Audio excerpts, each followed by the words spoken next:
While the titan Prometheus hung in agonizing silence against the frozen crags of the Caucasus, his liver torn daily by the eagle of Zeus, the world below was changing. The stolen fire was spreading from the peak of Mount Olympus. The king of the gods looked down and saw a sight that offended his sense of cosmic order. The earth, once dark and silent, was now dotted with thousands of flickering orange lights. Humanity was no longer huddled in damp caves, they were gathered around hearths. They were smelting bronze, they were cooking meat, they were, for the first time in their wretched existence, comfortable to Zeus. This was not progress, it was an infection. He had already punished the architect of this rebellion, but the recipients of the stolen gift remained. The mortals still possessed the divine spark, and as long as they had it, they would continue to grow in arrogance. Zeus knew that a direct lightning bolt would simply wipe them out, and he had already decided that a total extinction was too merciful. He didn't want humanity gone. He wanted them humbled. He wanted to introduce a variable into the human equation that would ensure their lives were defined by struggle, labor, and an unquenchable, agonizing desire. He did not call for his thunderbolts, he called for his craftsmen. He summoned Hephaestus, the god of the forge, to the royal halls. He did not order a weapon, he ordered a masterpiece. He commanded the smith to create a Kalón Kakón, a beautiful evil, a gift so stunningly attractive that men would crawl across broken glass to receive it, only to find that it contained the seeds of their own destruction. This was the beginning of the end for the carefree era of man. This was the assembly of Pandora. In the traditional accounts of Hesiod, specifically within theogony and works and days, the creation of Pandora is not a solo act. It is a divine collaboration, a committee of the gods contributing their most potent and dangerous attributes to a single vessel. Hephaestus began the work. He took the basic elements of the earth, river clay and spring water, and began to mold. But he did not mold the coarse functional forms of the previous mortal generations. He crafted a figure modeled after the immortal goddesses themselves. He gave her the grace of a queen and the lithe strength of a huntress. When the clay was fired and the form was perfect, Zeus breathed the spirit of life into her. But she was still a hollow shell, a statue awaiting its programming. Then, the Olympians stepped forward to gift her, giving her the name Pandora, which literally translates to all gifted. Athena, the goddess of wisdom and craft, was the first. She did not give Pandora a sword, she gave her the loom. She clothed her in silver-white garments and an intricate embroidered veil. She taught her the art of weaving, the ability to take chaotic threads and turn them into a structured, beautiful whole. This was the gift of domestic industry, the first sign that the era of men living like wild animals was over. The Graces and Persuasion stepped forward next. They draped her neck in golden necklaces and crowned her with the flowers of spring. They gave her Charis a divine, irresistible allure. They ensured that any man who looked upon her would feel a sudden, hollow ache in his chest that nothing else could fill. Aphrodite, the goddess of love, poured cruel longing over Pandora's head. She gave her the power of beauty that bites like a predator. She ensured that Pandora would not just be seen, but desired with a frantic, irrational energy that leads men to ruin. But the final gift was the most devastating. Zeus turned to Hermes, the herald of the gods, the master of thieves and the god of boundaries. He commanded Hermes to put into Pandora the mind of a dog and a deceitful nature. Hermes planted within her the gift of the tongue. He gave her the power of speech, but specifically the power of the lie. He gave her cunning, curiosity, and a shamelessness that would allow her to navigate the world of men while hiding her true intent. Pandora was now complete. She was a weapon of mass distraction, disguised as the most beautiful creature ever to walk the earth. Before Pandora was sent down to the world of mortals, Zeus had one final piece of the trap to set. He prepared a gift for her to take with her. In modern pop culture, we call it Pandora's box. But this is a historical mistranslation that occurred in the 16th century. In the original Greek of Hesiod, it was a Pithos, a massive, heavy ceramic storage jar used for holding bulk quantities of grain, wine, or oil. Zeus filled this jar. He didn't fill it with gold or jewels. He reached into the dark corners of the cosmos and gathered every misery that had been absent from the Golden Age. He gathered sickness, which crawls silently through the blood. He gathered old age, which withers the joints. He gathered toil, which breaks the back. He gathered greed, envy, and the countless variations of death. He sealed the heavy lid and handed it to Pandora. He gave her one instruction: she must never, under any circumstances, open the jar.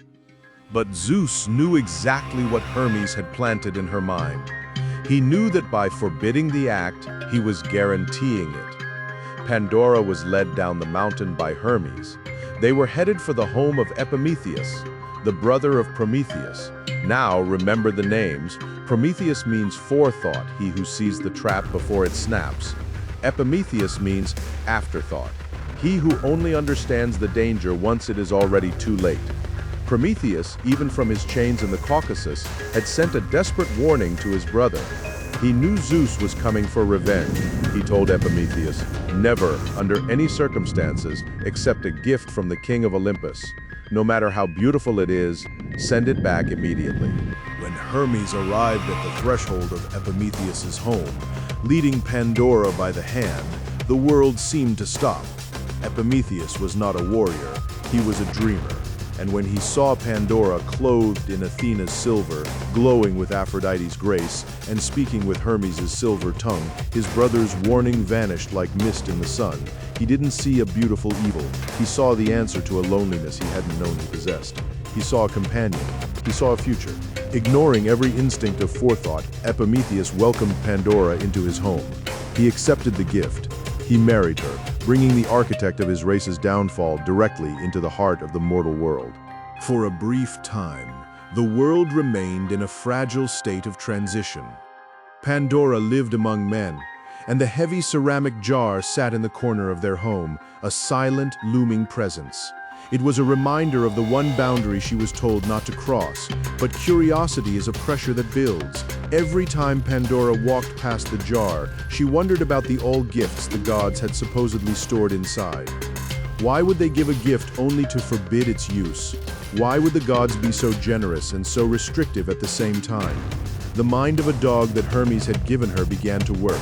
The deceitful nature began to itch. The beautiful evil was about to live up to its name. The moment that changed human history forever happened in a flash of movement. Pandora, unable to endure the mystery any longer, stepped toward the jar. She gripped the heavy clay rim of the lid with a single sharp motion. She heaved it upward. She expected light. She expected gold. She expected a blessing. Instead, the air was suddenly filled with a dark, screeching, chaotic energy. According to Hesiod, the miseries flew out of the jar like a swarm of stinging insects. They were invisible, silent, and unstoppable. First came sickness. Before this moment, humans died only when their time was up, passing away in a peaceful sleep. Now diseases that walk in the darkness and vile fevers that haunt the day were unleashed. They had no voices. Zeus had stripped them of speech so they could attack mortals without warning. Next came toil. The earth, which had once given up its fruit freely, suddenly became hard and stubborn. The era of the easy harvest was over. From this day forward, man would have to sweat for his bread, battling weeds, droughts, and the exhaustion of the flesh. Then came old age. The smooth skin of the golden age began to wrinkle. The eyes dimmed. The hair turned to ash. The slow grinding decay of the human frame became an inescapable reality. One by one, the terrors escaped. Envy, which poisons friendships, greed, which fuels wars, and the thousand forms of death that wait in the shadows. Pandora, terrified by the darkness she had unleashed, scrambled to replace the lid. She slammed the heavy clay top back onto the jar, sealing it shut once more, but it was too late. The world was already contaminated. The miseries had already spread to every corner of the earth, settling into the homes, the blood, and the minds of every living mortal. The silence of the Golden Age was gone. The world was now loud with the sound of groaning, weeping, and the clattering of the plow. But the jar was not empty. When Pandora slammed the lid shut, one thing remained trapped beneath the rim.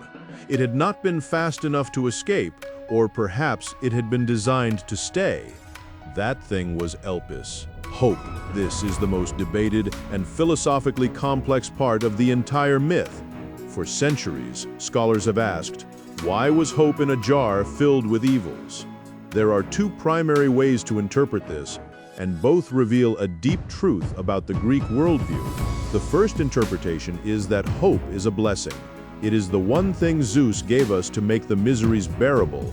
Without hope, the weight of sickness, labor, and death would be so heavy that humanity would simply give up. Hope is the medicine that allows us to keep plowing the field, even when the harvest fails. The second, darker interpretation, one favored by many Greek philosophers, is that hope is the greatest evil of all. Think about the context. The jar was a collection of things that torture the human mind. If hope is in there, it's because hope is a form of delusion. It is the thing that keeps us struggling in a rigged game. It is the false promise that tomorrow will be better, which only ensures that we stay alive to suffer more tomorrow. By trapping hope in the jar, Pandora ensured that humanity would always have just enough optimism to keep their misery alive. Regardless of the interpretation, the result was the same. The beautiful evil had succeeded, the mortals had their fire, but now they had the cold of the fever to match it. They had their cities, but they had the wars of greed to burn them down. The mortal blueprint was now complete. Humanity was no longer an experimental race of gold or silver. We were now the race of iron, a race defined by the struggle between the divine fire in our minds and the clay miseries of our bodies. The story of Pandora and Prometheus provides the why behind the tragedy of Arachne and every hero we will meet in the episodes to come. It explains why the gods are so distant and yet so intrusive. It explains why life is a constant battle against the elements.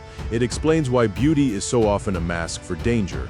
But more importantly, it sets the stage for the next great era of mythology. Because from the union of Prometheus and Pandora, a daughter would be born, Pyrrha, and from the bloodline of the chained Prometheus, a son would be born, Deucalion. These two individuals, the descendants of the rebel and the beautiful evil, would eventually be the only two people left on Earth when Zeus decided that even the miseries of Pandora weren't enough to humble humanity.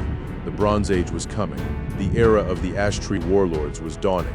And soon the king of the gods would look at his creation and decide to wash the entire slate clean with a great flood. But that is a story for the next chapter.